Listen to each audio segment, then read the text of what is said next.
प्रिय दर्शकों, Hindi horror story में आपका एक बार फिर स्वागत है। मैं सैरा एलेक्स हूँ और आज हमारे पास आपके लिए एक शानदार कहानी है। इससे पहले कि हम गहराई में उतरें, सब्सक्राइब कर लें और नोटिफिकेशन बेल दबाएं ताकि आप हमारी डरावनी कहानियों को कभी न चुके। अब हिंदी डरावनी कहानियों में एक बुरे सपने की यात्रा के लिए खुद को तैयार करें। शीर्षक: फैंटम पेन पाल क्लब। एक बार रेवेनवुड के छोटे से शहर में एक रहस्यमय घटना घटी जिसने स्थानीय बच्चों का ध्यान आकर्षित कर लिया। यह सब तब शुरू हुआ जब दोस्तों के एक समूह की नजर उनके स्कूल की अटारी में एक पुराने धूल भरे बक्से पर पड़ी। बक्से में फीके अक्षरों के ढेर थे, जिनमें से प्रत्येक उन बच्चों को संबोधित था जिनकी बहुत पहले मृत्यु हो चुकी थी। भूतिया पत्राचार से उत्साहित होकर दोस्तों ने the phantom pen pal club बनाने का फैसला किया। क्लब ने तेजी से लोकप्रियता हासिल की क्योंकि अधिक बच्चे इसमें शामिल हो गए, जो दूसरी तरफ से पत्र प्राप्त करने के लिए उत्साहित थे। पत्र भयानक थे, मृत्यु के बाद के जीवन के बारे में विवरण से भरे हुए थे, लेकिन अजीब तरह से सांत्वना देने वाले थे।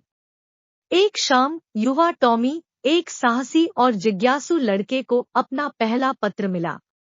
प्रेषक ने दावा किया कि वह एमिली नामक लड़की है, जो दशकों पहले एक दुखद दुर्घटना में मर गई थी। शुरुआती झटके के बावजूद टॉमी को एमिली के शब्दों से सांत्वना मिली और जल्द ही वह उसके पत्रों का इंतजार करने लगा। जैसे जैसे सप्ताह बीतते गए, क्लब में और अधिक बच्चे अपने अनुभव साझा करने लगे। कुछ को लंबे समय से खोए हुए रिश्तेदारों के पत्र मिले, जबकि अन्य ने उन बच्चों से संवाद किया जिनकी रहस्यमय परिस्थितियों में मृत्यु हो गई थी।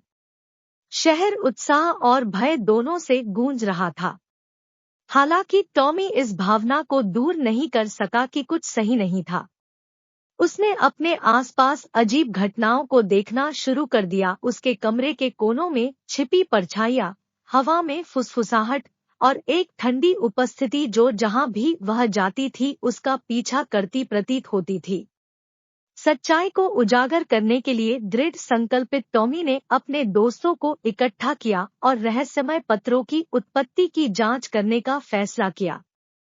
उन्होंने शहर के इतिहास में गहराई से खोजबीन की और अतीत में दबे एक गहरे रहस्य का पता लगाया। यह पता चला कि स्कूल की अटारी कभी एक अनाथालय की जगह थी जहां आग ने एमिली सहित कई बच्चों की जान ले ली थी। बच्चों को एहसास हुआ कि पत्र मृत्यु के बाद के जीवन के संदेश नहीं थे, बल्कि पुराने स्कूल की प्रेतवाधित सीमाओं में फंसे अतीत की गूंज थी। बच्चों की आत्माएं अपने पत्रों के माध्यम से जीवित लोगों तक पहुंचते हुए संबंध और मित्रता की तलाश में थी।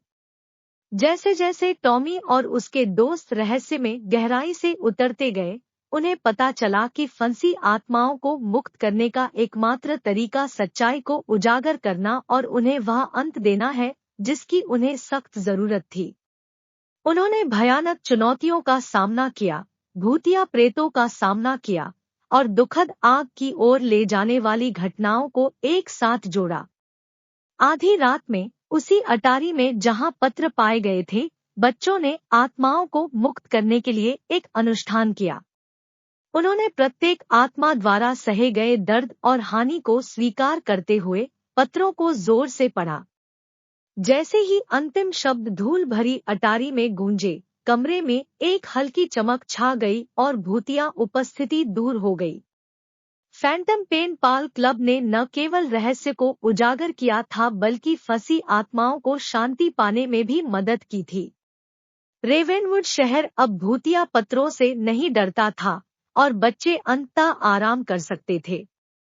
जैसे ही टॉमी और उसके दोस्त अटारी से बाहर निकले, हवा हल्की महसूस हुई और चंद्रमा पहले से कहीं अधिक चमकीला हो गया। फैंटम पेन पाल क्लब बहादुरी, दोस्ती और सच्चाई को उजागर करने की शक्ति की कहानी बन गया था। एक ऐसी कहानी जो आने वाली पीढ़ियों के लिए रेवेनवुड में फुसफुसाती रहेगी। वह रोंगटे खड़े कर देने वाला था। यदि आप इस डरावनी यात्रा से बच गए हैं, तो लाइक करें और नीचे अपने कमेंट करें।